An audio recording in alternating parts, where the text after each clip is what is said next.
Bonsoir à tous, bienvenue dans le journal. À la une ce soir, cette flambée des prix des produits locaux à Boisflé dans la Maraoué qui inquiète.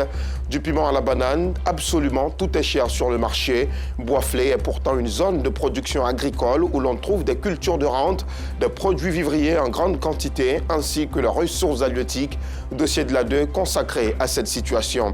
Et puis, hors de nos frontières, la colère gronde en Chine où de nombreuses manifestations ont eu lieu dans la nuit d'hier à aujourd'hui. Une colère suite à un incendie meurtrier qui a causé la mort de 10 personnes confinées dans leur immeuble à Urumqi. Les étudiants de plusieurs universités protestent contre les excès de la politique sanitaire.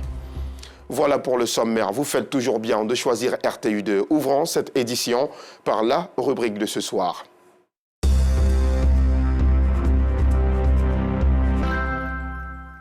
Direction Boisflé dans la Maraoué. Voilà une zone de production agricole où l'on trouve des cultures de rente, des produits vivriers en grande quantité, ainsi que les ressources halieutiques. Mais problème, dans la ville de Boisflé, les habitants ont du mal à se procurer ces produits. Du piment à la banane, absolument tout est cher. Une flambée de prix qui stimule l'imagination des populations. Plusieurs techniques pour réduire le coût du panier de la ménagère et manger sainement sont pratiquées par ces dernières. Mais avant, elles plaident pour un contrôle assidu des prix de ces produits locaux après le plafonnement par le gouvernement des prix des produits importés. Un dossier de Théodore Zouzou, commenté par Clément Boko. Boisflé, chef-lieu de la région de la Maraoué. Ici, la banane plantain ou douce est produite abondamment, de même que le manioc et l'igname. Les produits tels que le piment, l'aubergine, le gombo, la tomate et bien d'autres encore, on en trouve à profusion sur le marché. Des denrées cultivées localement. Pourtant, voici comment certaines populations jugent leur prix d'achat aujourd'hui. La vie à Boisflé est devenue chère, c'est pas comme avant. Moi, mon mari était venu depuis 2012. En 2012, c'était pas comme ça, mais actuellement, on ne peut rien acheter. Les vivriers même sont chers. Dans la ville aux couleurs violet et blanc, la cuisine africaine à base de produits locaux et de sauces comportant du gibier est beaucoup prisée. Au déjeuner chez Adèle, les clients reviennent sur les changements opérés par la restauratrice quant au coût et la quantité du mets dans le canari. Ça, c'est insignifiant. C'est insignifiant par rapport à ce que je payais avant. Avant, quand je payais un plat de 300, il sait que j'avais bien mangé. Mais aujourd'hui, je paye un plat de 1000 francs. Bon, vous pouvez voir ça qu'elle a. Un plat de 1000 francs, c'est insignifiant, ça ne vaut rien. Ça vient de chez nous ici. Voilà. Mais quand tu leur demandes pourquoi c'est cher, ils te disent non, là aussi c'est cher. Le lendemain matin, à 6 h, nous retrouvons Adèle, la restauratrice, au quartier Agbanou, où elle se ravitaille en viande. L'ambiance est bon enfant. Plusieurs femmes de la même corporation se retrouvent chez Ago, leur fournisseuse en gibier.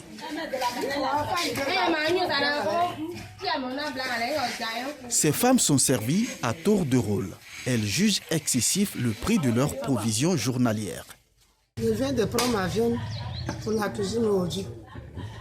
Ça m'a coûté 30 000. En tout cas, c'est un peu difficile. La viande est très très chère. Avant, on payait 1500, 1000 francs.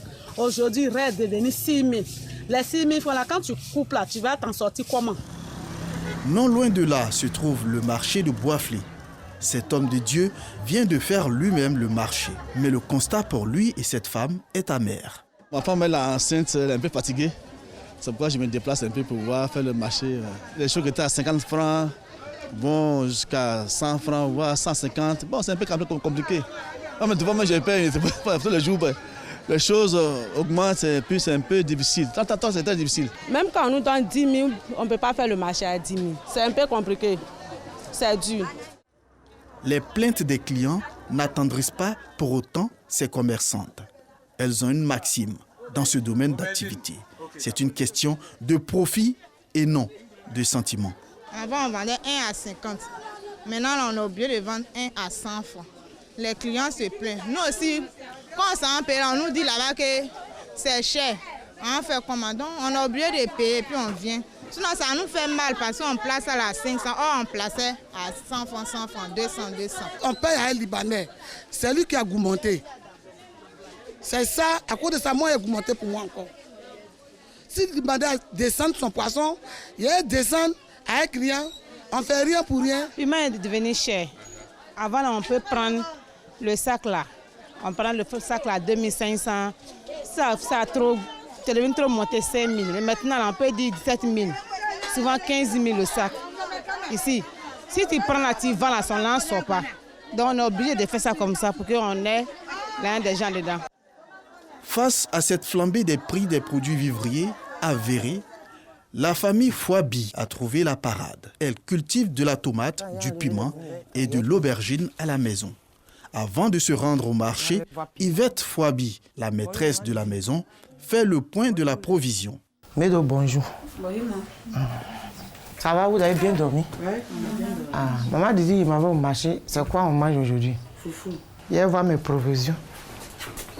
Oui, avocat est mieux, hein? Ah, on peut manger. Il y a banane ici aussi, ça commence à mûrir. Ah, ça peut faire foufou. Il y a aller voir mon petit champ au dehors.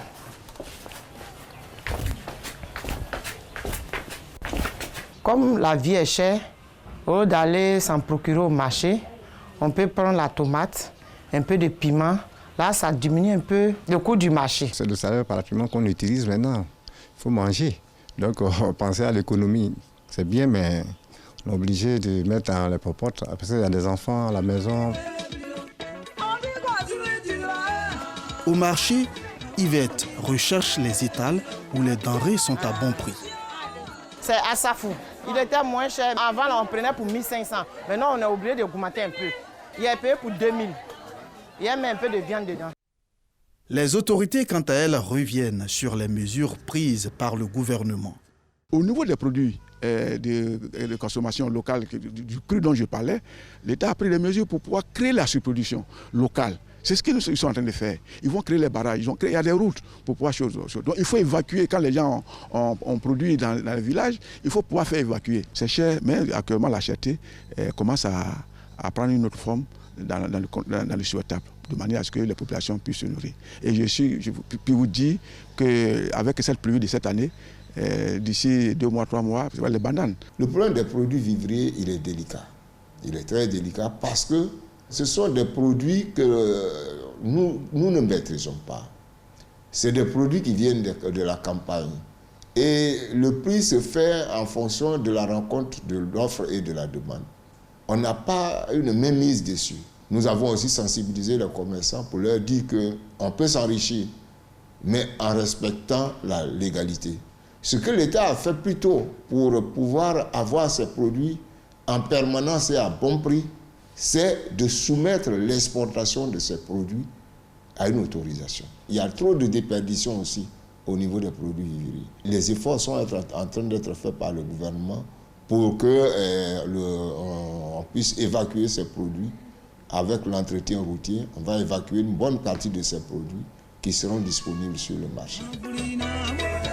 Au marché de poissons, les clients peuvent faire de bonnes affaires entre 17h et 20h. À 16h, le prix des poissons est accessible. C'est du bon poisson. C'est pourquoi on vient payer. Ça nous arrange aussi. Il sait bien. Ces revendeurs reviennent des campements de pêcheurs. Ils vendent les poissons du fleuve Bandama au prix de gros. Ceux qui sont un peu gros comme ça, on leur fait 3 à 10 000. Mais comme il y a un peu de poissons maintenant, donc on fait 4 à 10 000. Bon, ceux qui sont moins, on leur fait 3 à 2 000. Et ceux qui sont un peu gros comme ça, comme pour le moment, le poisson est sorti un peu, là on leur fait 4 à 10 000, 3 à 10 000. Actuellement, c'est moins cher. Ces poissons se retrouvent la nuit tombée dans les maquis. Ils sont vendus ici par unité. Les poissons vont de 4 000 jusqu'à 9 000. Ici, c'est le poisson de 9 000. Ici, c'est le poisson de 8 000. Ici, c'est 7 000. Ici, c'est 6 000. Et là, c'est 5 000. Les 4 000 sont par ici. Dans ces maquis, le prix du poisson, une fois cuit, passe du simple au double. Les clients trouvent que c'est cher parce que sur le marché, même nous prenons ça cher. Voilà. Avant, on pouvait nous donner ces câbles que vous voyez là. On pouvait nous donner ceux-là 3 à 5 000 francs. Mais aujourd'hui, on est obligé de prendre ça 2 à 10 000 francs. Ce qui fait que quand le client vient, nous aussi, nous sommes obligés de hausser un peu les prix. Le coût élevé de ces poissons braisés ou cuits en soupe n'empêche les clients de fréquenter le lieu. Je préfère le poulet par rapport au poisson. Le prix est abordable. Le poulet fait partie des denrées standards moins chères. C'est ce qu'on peut consommer ici en fait. La ville de Boisflé est considérée comme l'un des greniers du vivrier du pays. Il y a moins d'une décennie, le prix des produits agricoles était à la portée de tous. Celui des ressources animales et halieutiques, ainsi que les loyers aussi. Aujourd'hui, les prix des produits de première nécessité connaissent une flambée. Une réduction du coût des intrants agricoles, du transport et du loyer selon les populations contribuerait fortement à l'amélioration des conditions de leur vie.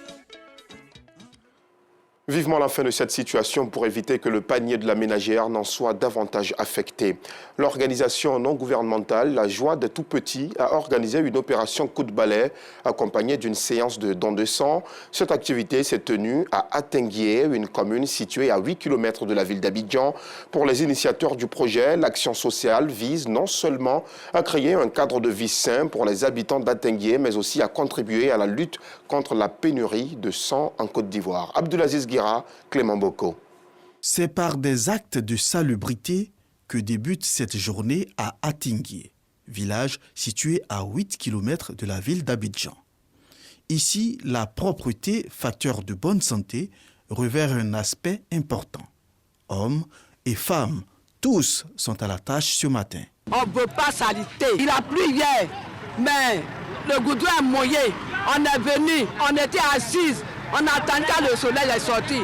Partout est sec. On a commencé à balayer. Quand le village atteint propre, on est content. Après avoir nettoyé toutes les ruelles du village, membres de la chefferie et habitants du village, tous se retrouvent à la place publique pour une séance de don de sang. Aujourd'hui, le rassemblement nous a permis de pouvoir donner du sang, qui est en fait un don de la vie. C'est un devoir civique. Le sang que nous donnons n'enlève rien en nous. L'opération coup de balai, couplée à la séance de don de sang, une initiative de l'ONG La Joie des Tout-Petits. Qui parle d'environnement sain, parle d'une bonne santé. Qui parle d'une bonne santé, parle d'un environnement sain. Les deux vont ensemble. Quand un lieu est propre, ça nous évite beaucoup de microbes. Ça nous évite des maladies telles que le paludisme, que nous savons tous ici, qui est vraiment quelque chose de grave qui tue facilement. Le sang est un besoin vital pour nous-mêmes les hommes. Quand nos mamans vont accoucher, quand elles vont faire le travail, souvent elles ont besoin du sang. C'est dans ce sens-là que nous demandons à la population de donner son sang. Cette action de solidarité bénéficie du soutien des fils et filles du village. Nous avons accepté de parrainer cet événement parce que ça nous tient à cœur. On a besoin du sang, on court un peu partout. Souvent on n'en trouve pas, il y a des pertes en vie humaine. L'action de l'ONG La Joie du bébé est bienvenue. Nous sommes vraiment partants pour ça. Et nous sommes là aujourd'hui pour accompagner l'action de don de sang, vraiment qui est un élément très important en Côte d'Ivoire ici dans la santé, parce qu'on a tout le temps besoin d'utiliser le sang pour sauver des vies. L'ONG La Joie des Tout-Petits entend à travers ses actions contribuer à la bonne santé des habitants d'Atinguié ainsi qu'à la lutte contre la pénurie de sang dans le pays. La vieillesse n'est pas une fatalité et le bien-être des personnes âgées doit être au cœur de nos priorités. L'ONG Oukabenian a organisé à la Bourse du Travail la 6e édition des Koro Days, le salon international des personnes âgées. Cette année, l'organisation veut impliquer les personnes du 3e âge dans le combat pour l'atteinte des objectifs de développement durable. Et c'est l'ODD 3, Bonne Santé et Bien-être, qui sera leur champ d'action. Yacouba Koulibaly, Clément Boko. À 82 ans, Bernard s'interroge s'il est toujours utile à la société après plusieurs années de retraite. Contrairement à lui, une retraitée de la soixantaine révolue trouve une opportunité pour s'investir dans le business afin, dit-elle, de participer à l'édification nationale. Toute personne du 3e âge doit avoir une activité qui lui permet de vivre sur le plan financier que sur le plan physique. Parce que quand vous avez un certain âge et que vous êtes là, vous êtes sclérosé complètement et vous vieillissez vite. Et avec Oukabenian, je pense que beaucoup de gens du 3e âge viendront parce qu'il y a beaucoup d'activités à Oukabenian.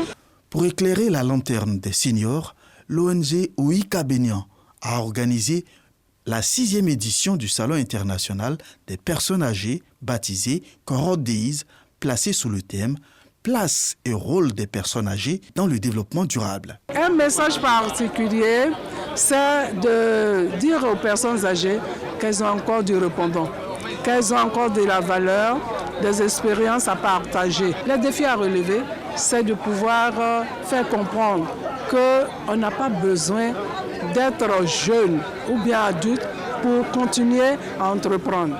La personne âgée doit être financièrement indépendante. La personne âgée doit continuer à travailler.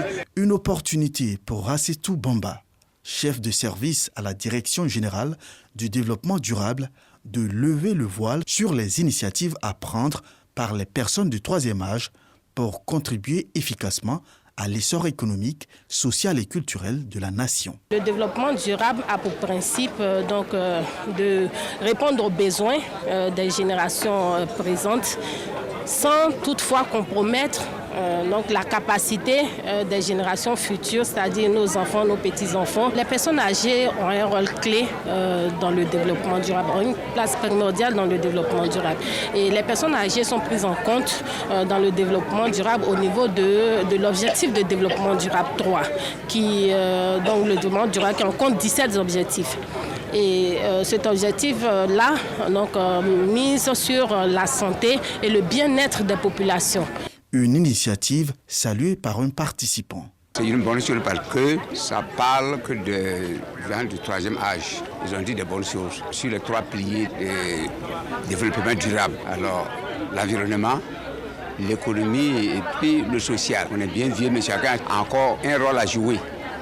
Sur 3 jours d'activité, les seniors sont édifiés sur les activités de retraite active, les activités inter-écoles visant à apprendre les langues maternelles, les techniques de méditation pour préserver la cohésion sociale et les conseils d'usage pour une alimentation saine. Et puisque nous parlons des personnes âgées à 80 ans et 43 années au pouvoir, Théodoro Obiang Nguema Basogo détient désormais le record mondial de longévité au pouvoir pour un chef d'État encore vivant. Le président de la Guinée équatoriale a été réélu avec 94,9% des voix pour un 6e mandat. Une élection à laquelle le taux de participation est estimé à 80%. Nous vous le disions en titre, la colère gronde en Chine où de nombreuses manifestations ont eu lieu dans la nuit d'hier à aujourd'hui. Une colère suite à un incendie meurtrier qui a causé la mort de 10 personnes confinées dans leur immeuble à Urumqi. Les étudiants de plusieurs universités protestent contre les excès de la politique sanitaire. Certaines universités de Pékin, probablement pour éviter que le mouvement ne prenne de l'ampleur, ont décidé de renvoyer leurs étudiants dans leurs familles pour des vacances très anticipées, puisque les vacances du Nouvel An lunaire commencent fin janvier cette année. Il y a trop de gens à punir, vous ferez mieux de relâcher la pression sanitaire, écrivait ce matin un internaute. On arrive au terme de cette édition préparée par la rédaction et nos équipes techniques. Au plaisir de vous avoir servi. Nos programmes se poursuivent. Retour de l'information à 12h30. Je reviendrai à 19h30 avec le même plaisir. Bonne soirée.